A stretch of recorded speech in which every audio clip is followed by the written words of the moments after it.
पाकिस्तान 'ਚ पंजाबी कौम प्रस्तां दे सब तो वड्डे नैटवर्क पंजाबी नैशनलिस्ट फोरम वालों जी आयां नूं। कि पंजाबियों की तरफों पंजाबी कौम परस्ती नूं फरोग नहीं देना चाहिए। पाकिस्तान की 60% आबादी पंजाबी है।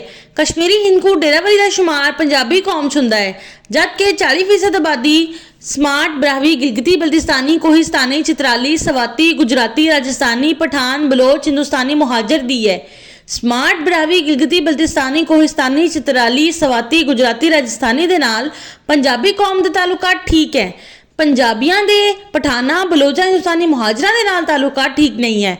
पंजाबियों के नाल तालुकात पठाना, बलोचा, हिंदुस्तानी मुहाजरा दे खुद खराब कीते ने।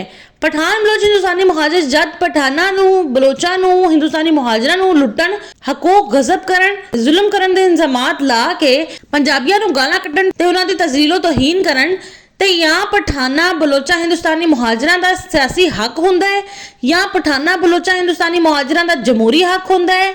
पंजाबी अगर पठाना, बलोचा, हिंदुस्तानी मुहाजरा तो पंजाबियों ते लगाए हुए इल्जामात का सबूत मंगण या पंजाबियों ते लगाए हुए इल्जामात का जवाब देण, पंजाबी कौम के समाजी, इंतजामी, मुआशी, इकतसादी हकूक की गल करन ते पठान, बलोच, हिंदुस्तानी मुहाजिर इस अमल नूं पंजाबियों की तरफों लसानियत फैलाना ते पंजाबियों की तरफों तासुब वधाना करार देंदे ने।